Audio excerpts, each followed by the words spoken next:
So here we are, the end of July, and it's time to share with you guys my garden progress.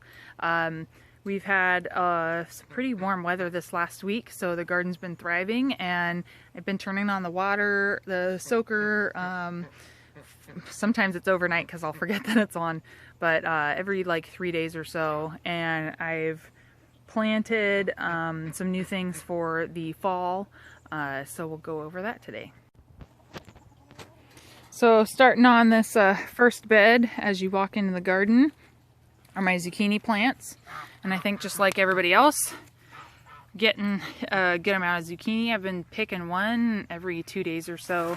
I like to wait until they're about another day longer than this. I don't like them to get super big, but I want them to be about this length, a little bit bigger. So that one will get picked in another day. And I got another one of similar size over here. And I don't know about you guys, but when I see the flowers, the blooms, if I see a male in the morning is usually when they're opened up. And if I see an open one with a male on it and a female, I'll actually put my finger in and grab some of that pollen and make sure that some of these other blossoms get pollinated. And I found that over with a couple of my squash plants, the butternut squash, I didn't do that, and a few of them died back. It didn't look like they got really well pollinated. So that's a little trick that I like to do, help Mother Nature a little bit in that regard. Now, amazingly, I still have some snap peas. Basically, these guys got planted a little bit late, and they have finally taken off, and I've been having peas to pick every couple of days, and they just have kept on blooming. And I've read that if you just keep picking them, they'll just keep coming for a while. And this is my shadiest bed in the garden, so I think that's really helping. And then now that we have more squash growing up and providing even more shade, I think it's helping it out, keeping it going. Now, the other thing that I've utilized in the shade and in the underside of this trellis is planting garlic. And I was a little late, so this is going to take quite a bit longer to get to correct size. But I have quite a few garlic that I put underneath this trellis in this space. And the other thing that is in this garden are these cucumbers that are going up this nice A-frame trellis. Now here's a good example of the female blossom. The male will actually have another, like, I don't want to say a bloom, but a little area inside that is where all the pollen is at. But anyway, in the morning time is usually when you'll see the blossoms open up and you can go help pollinate. But I have some little cucumbers that are getting started. And I can't remember what these varieties are. Actually, most of the cucumbers and the zucchini I got quite large from the feed store on clearance. So I just threw them in not too long ago. But they're starting to finally be looking good and climbing. It's an interesting time of year that we don't quite have them ready yet, but it's actually kind of nice because I think once some of the squash starts dying down, then I'll be ready to deal with my cucumbers. And speaking of cucumbers, even though we're not on this bed yet, these are a couple other varieties of cucumbers that I got, and they haven't quite started yet. Now, I'm not going to be surprised if these actually are some sort of squash or zucchini. But the tag that I bought these from said cucumber. They're just not trailing quite as much as you would expect to see with cucumber, like these ones are. So now we're getting into the other partial shade bed over here in this corner, which goes in with this trellis. If you remember from last month, this is mostly potatoes, and I have found it really interesting this year to be finding potato blossoms. So interesting, in fact, I did a Google search on it, and it's actually not an uncommon thing. These potatoes are a variety of Yukon Gold, I believe some red and some russet, so that'll be really interesting to see when I start pulling them out. And I always, with potatoes, just wait until they start getting yellow and falling down on their own. I couldn't help it. I did feel down here to see what the potatoes are starting to look like, and they're starting to look pretty okay. And I've just stuck this one back in the dirt to keep it moist and protected until it's time to harvest them all. But my plan is that once these are ready to be harvested, this will be a really good shady bed and open space for the fall plants. So I'm hoping that my cauliflower starts that I have started in the little pots, that they'll get big enough and it'll be a good spot to put them in over here, because we get a fair amount of shade, like I said, and then the open space, they can utilize that. So yeah, so the potatoes are about 85 days in, and they, in those varieties, range from 75 to 125 days. So we're kind of, any time now, they could start looking like it's time to harvest. So I just keep checking on them. The other thing that came up this trellis are the pole beans, and I've already taken a harvest off of them once. But it's still producing, which is pleasing. My plan was that this trellis would be quite covered in beans, and all of the other ones that I planted down here in the front were overtaken with the potatoes, or slugs actually, either one of them. So we didn't get as many beans this year as I was hoping, and because of that I ended up planting a few bush bean varieties, and I've already harvested quite a few off of this. But the slugs have been getting to this one as well, and it was a late start, so it hasn't been hugely producing. Normally my bush beans will actually get really big, but not this year. They were a little late. So, oh, this was an interesting thing. This is coming off of a potato plant. Like, if you follow it all back here, it's legitimately coming off of one of these potato vines, and I don't know what the heck it is, and I haven't done a Google search yet to see what the heck this could be. So if anybody has any ideas, I'd love to hear it. It feels really hard. I could pierce it with my nail if I really pushed in, but I've just been really curious to see what happens. And if you noticed at all, I have a couple of fava beans. These were, again, just a few plants that were on sale at the feed store. So I bought them cheap and threw them in, and I've only gotten a handful of fava beans off of them. I think the potatoes have actually kind of overtaken the space too much, that a lot of other things aren't really getting the opportunity to grow. So on my stair ladder little deal I have here, if you remember, I have a sweet Thai basil that I've harvested quite a bit off of, and I keep trying to encourage it to get a little wider. So I've been taking off the top shoots when I harvest. I'll pick a piece like right here where it's an offshoot, and then it'll help it get a little wider. But you can see just in the last couple days it's getting more pest damage. I haven't really seen any slugs in here anymore, or any of the evidence of their gooiness left behind, so I'm not quite sure what's getting in here. But I keep harvesting and eating it anyway, because a little bit of lace on the leaves doesn't really change the taste or bother me too much. And we discussed the bush beans. Gosh, that basil smells really good. And then I have a few varieties of tomatoes in here that obviously got staked. And these are just really, really leggy, which I know can be good for the air quality and everything, but I've kind of just helped push them back onto the garden edge fencing, and we'll just see what happens. I believe the ones that I put in here were all some sort of cherry variety, which is funny because I'm actually not a huge cherry tomato fan, but my plan is with these to cut them in half and do like some margarita pizza topping kind of type deal with those. And here's a good example of what happens when the lower leaves get wet. So you can see I use a soaker hose method for watering all of my garden beds.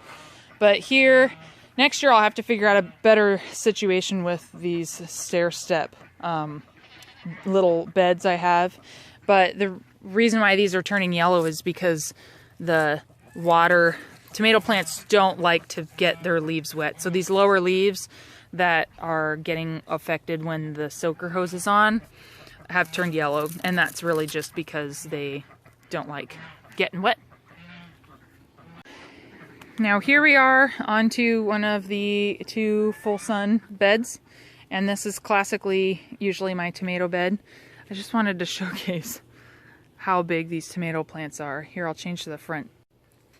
So these tomato plants have gotten really, really tall, which is really fun. I mean, the whole point of this trellis was to be able to have it a canopy and come in and enjoy it. So it is always fun to see how much it's grown up. For reference, if you don't know me personally, I'm 5'9". So this is fairly impressive. Usually my tomato plants get to be quite large, utilizing this bed. So yeah, I don't remember all the varieties that were planted here. I had some stakes down for some of them. Yeah, this one's supposed to be an Oregon Spring. So many on here, and this plant did not get big at all, but it is fruiting really nice. Now, this one was another variety that I got on clearance, and it sure looks a lot like a pepper.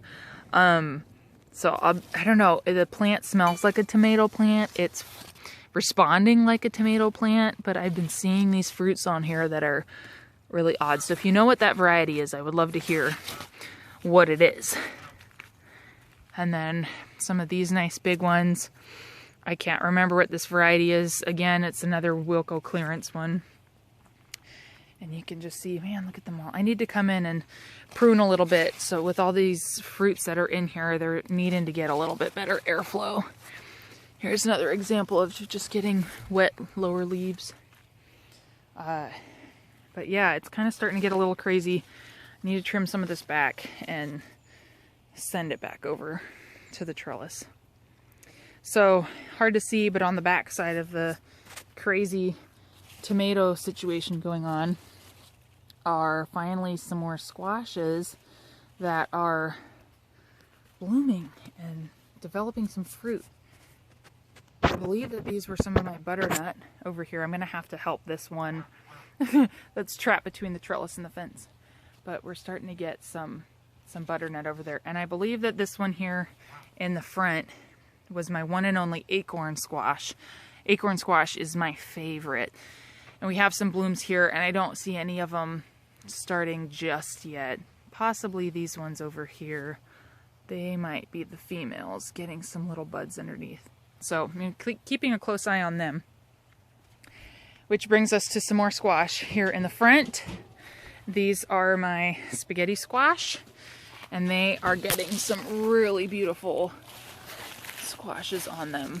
And I'm really enjoying doing this trellising, which is allowing them to be up off the ground, and I just come in and make sure that they're still well supported and not stressing the plant too much. But I have quite a few of them getting started on here, which is very exciting. The one thing is, though, with this trailing squash, once you started helping it get on the trellis, it is starting to get crazy. I mean, look at that. Climbing up off the back. I have some more climbing through back there. And it's starting to get to the point where I can't really continue managing where it's going, which is exciting, and that's the fun, wild part of the garden. But it starts to just kind of go do its own thing. So eventually I'll be hunting for some squash. Now, also in this bed were my first artichokes this year, and I'm really surprised that we've gotten some actual heads on them. You can see in this one, we have this first really large one, which actually, once it starts splitting open, like, it really needs to be taken off. But I'm going to be out of town this weekend, and I did not want to commit to cutting it and trying to utilize it being out of town. But it does need to be cut. And then we have one other little down here and one up here. And I can't remember what this variety is, but generally artichoke will produce 3 to 5 blooms per plant. So getting 3 on one the first year is really exciting. And you can see we have another little start on this second plant, and then a little tiny guy under there. So I'm excited. I'm undecided if I'm going to try and keep them all to process all at once and make like a really good dip, or if we're going to eat the heads as they're ready, because they're all kind of at different stages.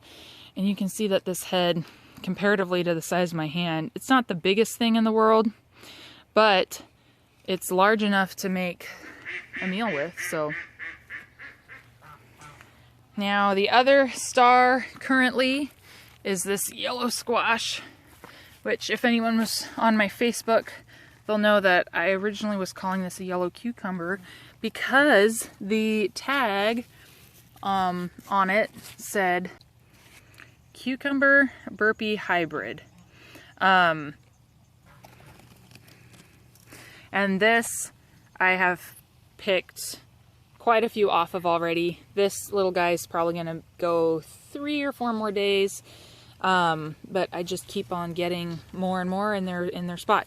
Now, quick note, I just used this yellow squash in a recipe. I've done 2 cool things with it. First one was Panko breaded squash fries, and you cut it into, you know, long strips like a fry, and dip it in an egg batter, and then stick it in panko breadcrumbs, and then throw it in your oven and let it bake. And they're really delicious. You actually don't even need any ranch with them. They're really good on their own. And last night what I decided to try with them was, if you've ever had bacon wrapped cream cheese jalapeno poppers, I had those, and then also decided to cut them into their own little popper sizes and wrap those in bacon as well. And that was really good. And it's keto friendly, which is great too.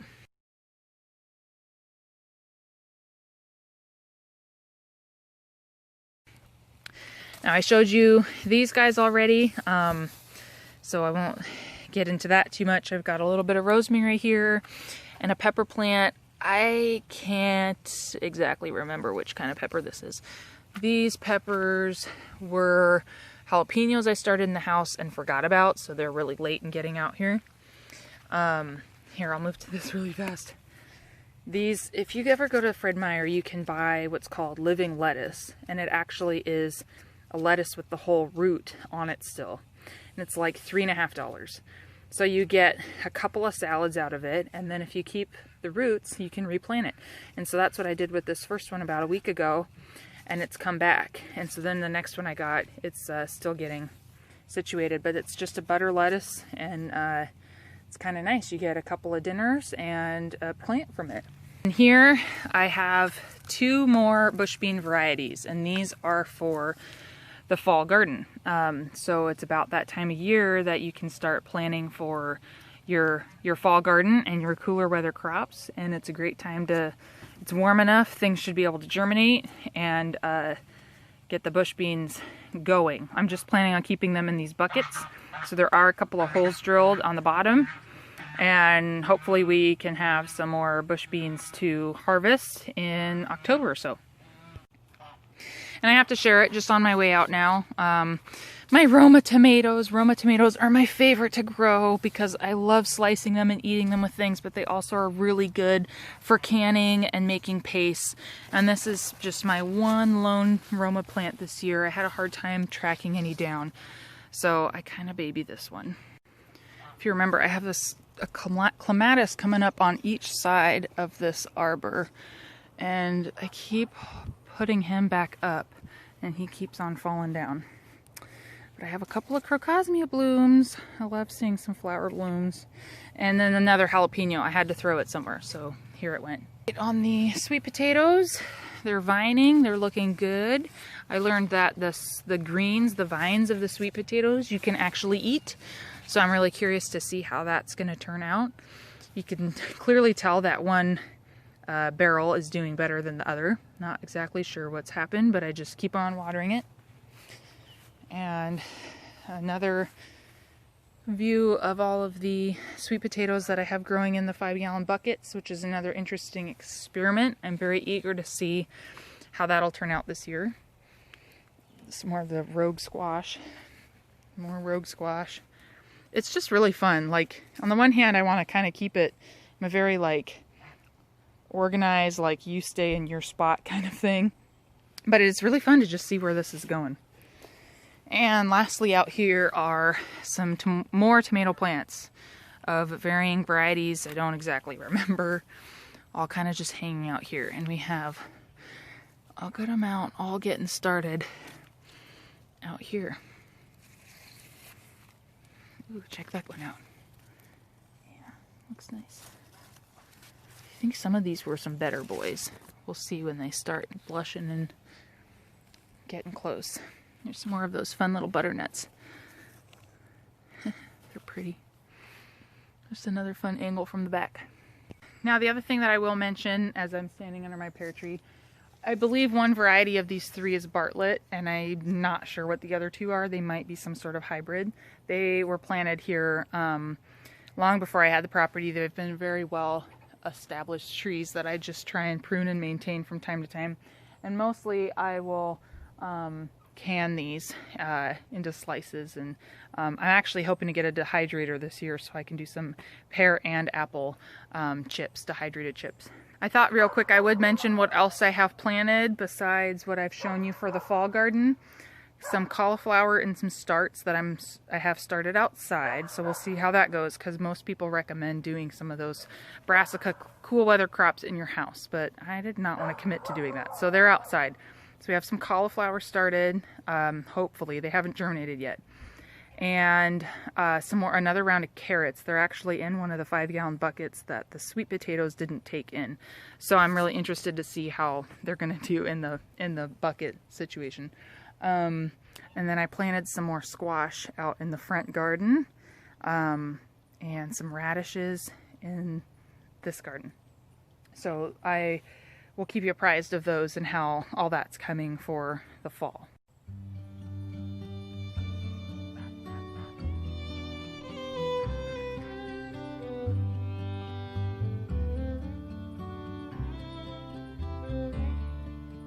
Somebody's talking, they're Thank you so much for joining me today as I showed you my garden. It's really funny because for most of the month I've been thinking, oh, I can't wait to share what's going on. The garden changes so much every single day.